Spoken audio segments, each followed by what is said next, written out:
नमस्कार कार्यक्रम अलगधारमा यहाँलाई हामी हार्दिक स्वागत गर्छौँ दर्शकवृन्द आज हामी चर्चा गर्नेछौँ नेपाल र इजरायल बीचको सम्बन्धको विषयमा हो दर्शकवृन्द नेपाल र इजरायलको कूटनीतिक सम्बन्ध स्थापना भएको 61 वर्ष पुरा गरिसकेको छ आज हामी चर्चा गर्नेछौँ नेपाल र इजरायलको सम्बन्ध कस्तो छ त्यसका लागि आज हामीले निम्ताएका छौँ नेपालका लागि इजरायली राजदूत हनान गोदार म उहाँलाई स्वागत गर्न चाहन्छु your excellency welcome to the shows My great pleasure to be here.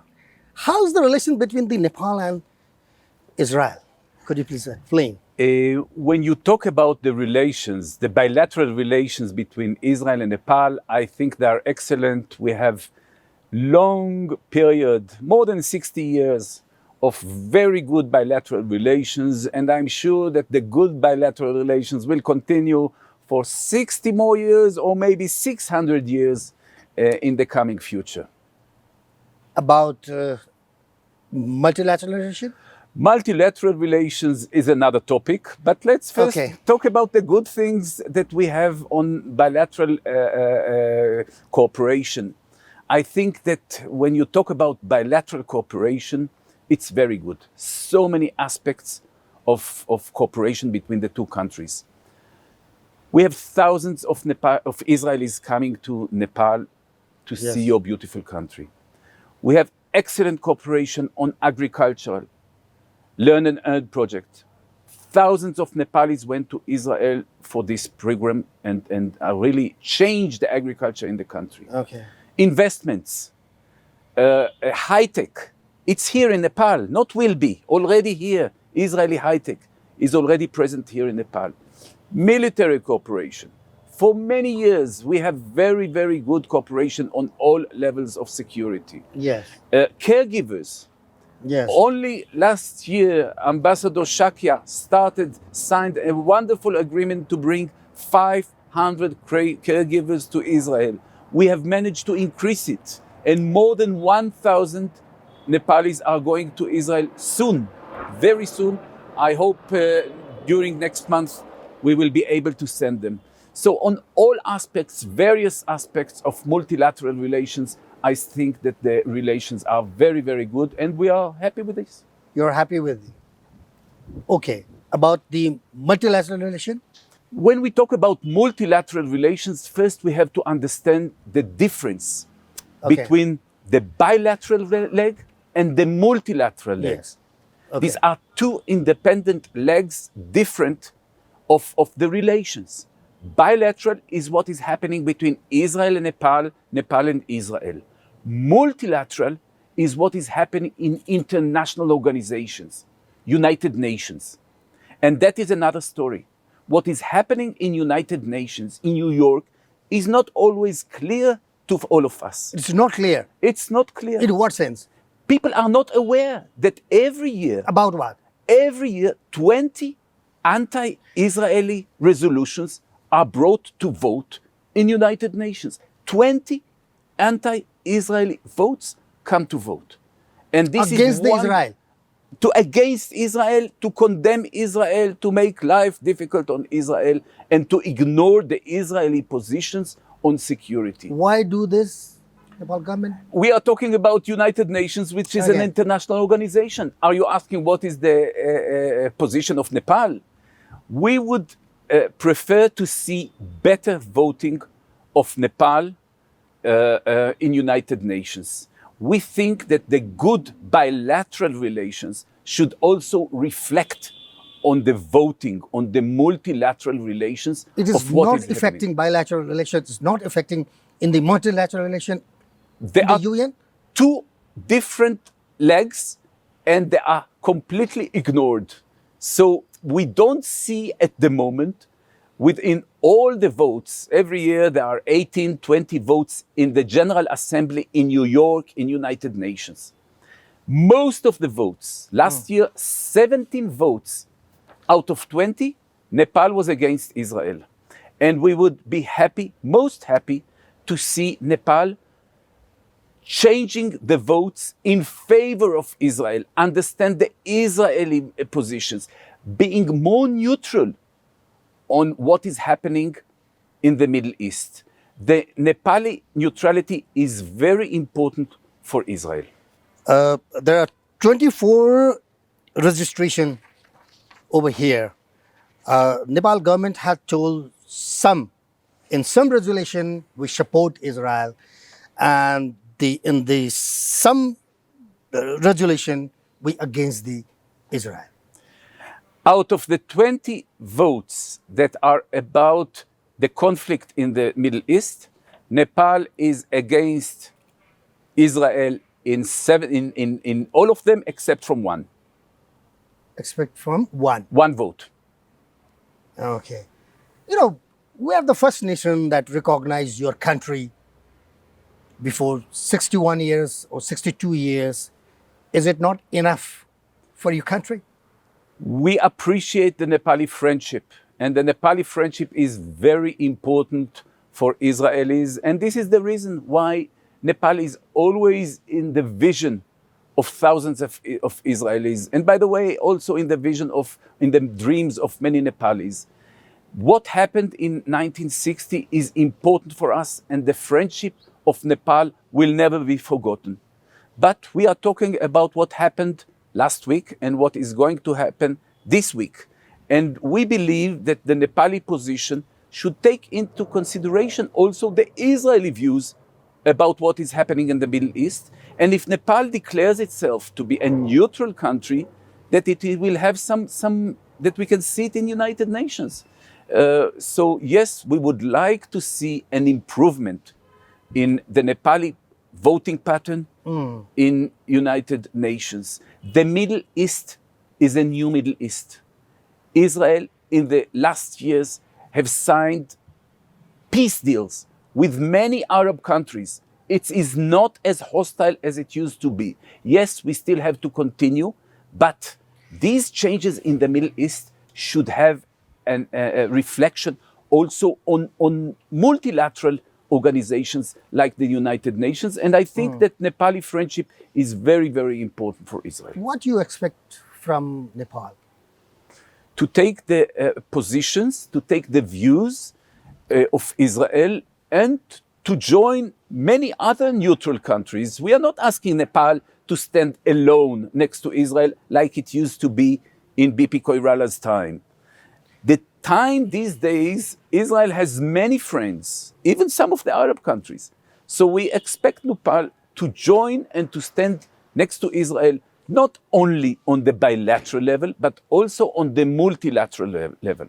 Okay, did you talk with our government, Prime Minister or Foreign Ministers or Foreign Secretaries about this, what you are telling? We have a constant dialogue with Nepal on all levels. We get a lot of support on these discussions, and we really hope that this time this support is going to come into action. I think that this is the time to see a change in the Nepali vote. In action, you feel against the Israel?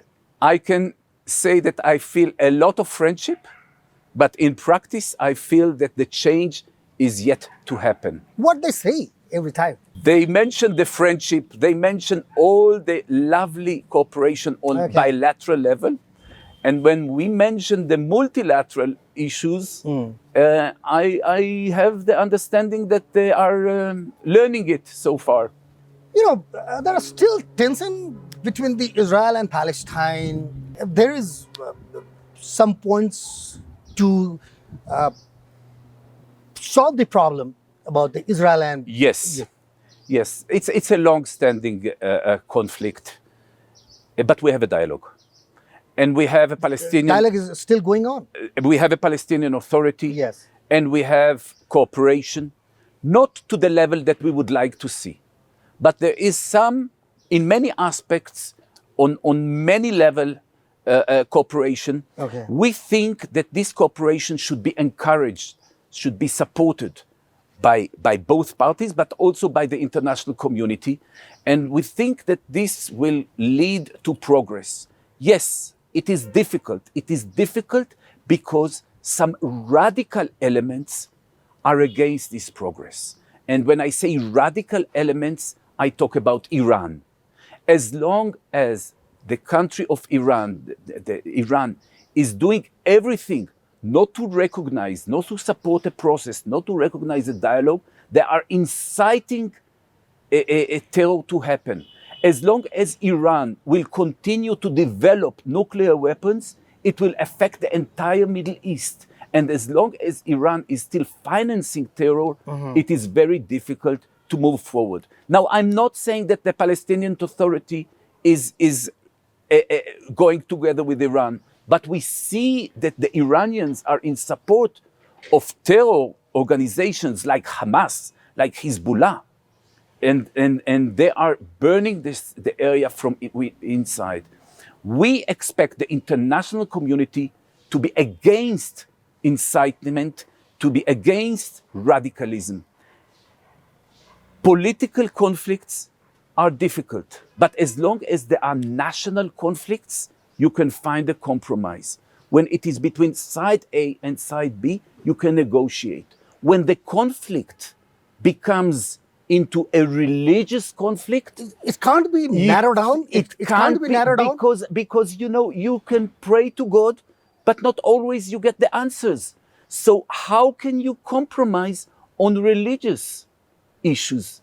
This is why we believe that on religious issues, we should respect, you should respect, we should all respect the other beliefs. But when a conflict becomes into a religious conflict, That's very problem. That it's a big problem, because how do you solve it?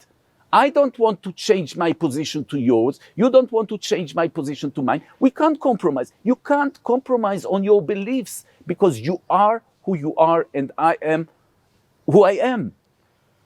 Nepal can't help the narrow down that tension between the Israel and Palestine.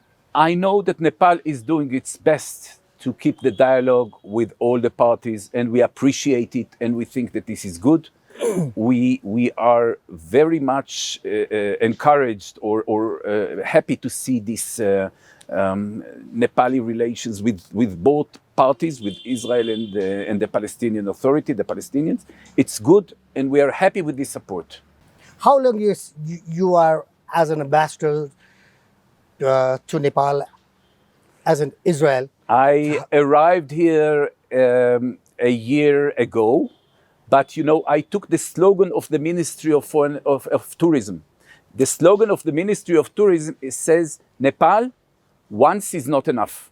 So this is actually my second term in Nepal. This is your second term? This is my second term here in Nepal. I was here 10 years ago, and I was doing the same things, and I'm happy to go and to see the changes. I don't know if you're aware, but Nepal is going through a major transformation, economically, socially, a lot of changes that you see here. Maybe you don't see all these changes because you are inside, but Nepal, the country and the society, is a society that is going under a tremendous change, and we will do all the best to assist you know everything and to about share. Nepal. I think you are staying here for the long time.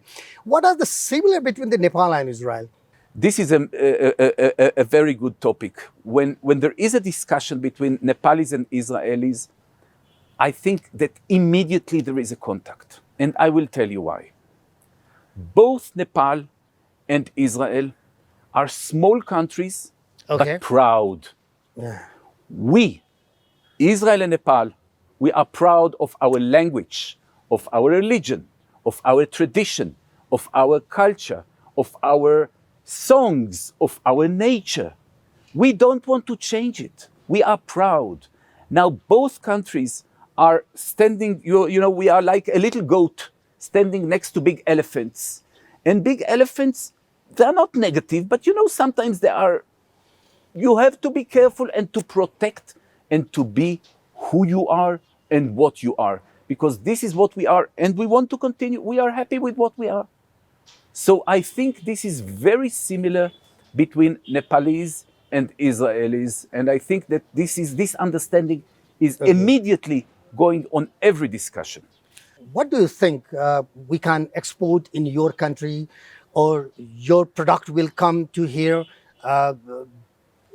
Is there any possible to Thank you. I think Nepal is an amazing place for agriculture.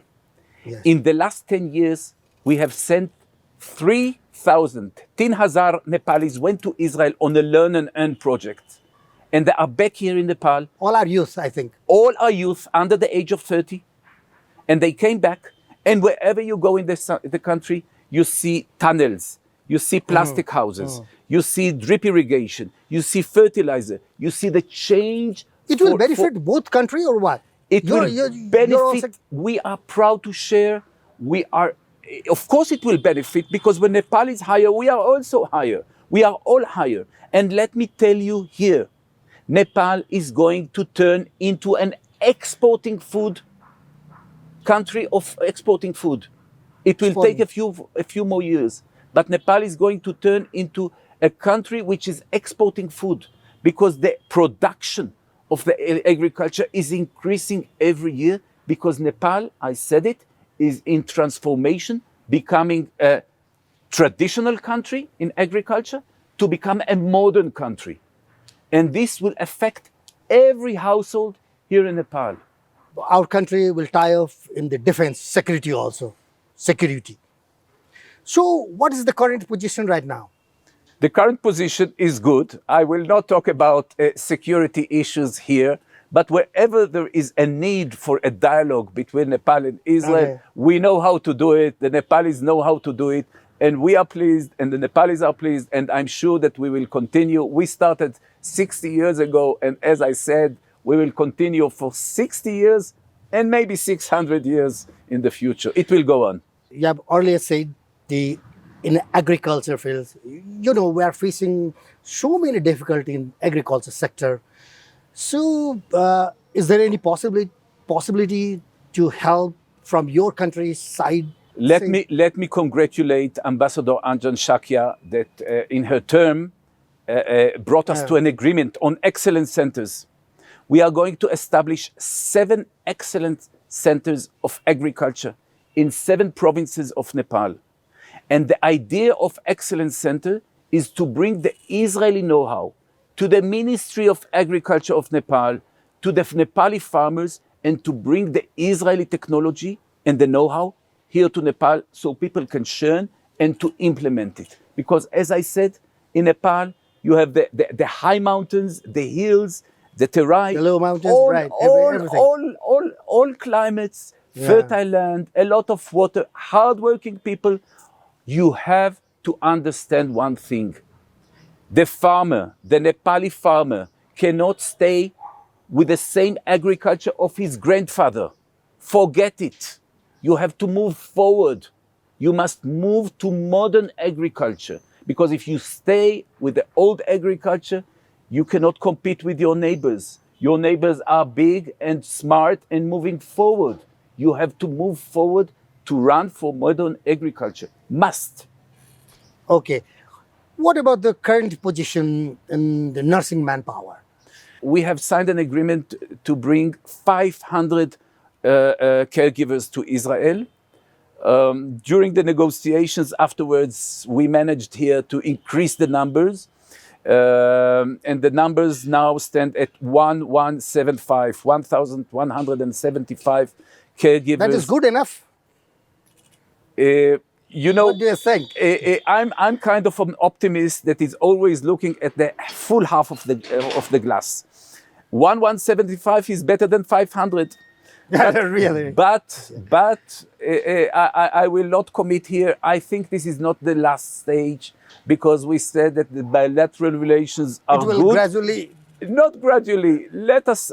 We are working on it, but I don't want to talk about something that is not cooked yet. When you eat dalbat, first you have to cook it, then you eat it.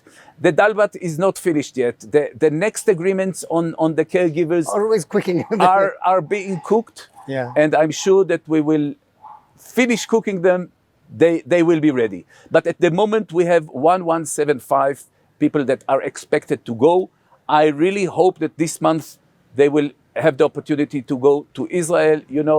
The world of COVID is a complicated world. Yes. But we will solve it. We will solve it. And since this is a bilateral issue, I am sure that it will be solved in a smiling way. A few years ago, most of the Israeli tourists come here, they travel. But nowadays, from some years, it's quite declining. Kegarne, listen, it's the airport in Israel is closed, in Nepal is closed. Then you have lockdown in Israel. Okay, then you have lockdown in Nepal. That is the case. We have thousands of Israelis, 9,000 that coming here. But let me tell you something important about Nepali Israel. Not this position, not from this. It's declining the means of this. No. The people don't know about these multilateral issues. These multilateral issues are in rooms, in halls, in assemblies. They are not. The public is not aware. The Israeli tourists, when they come here, they are joyful.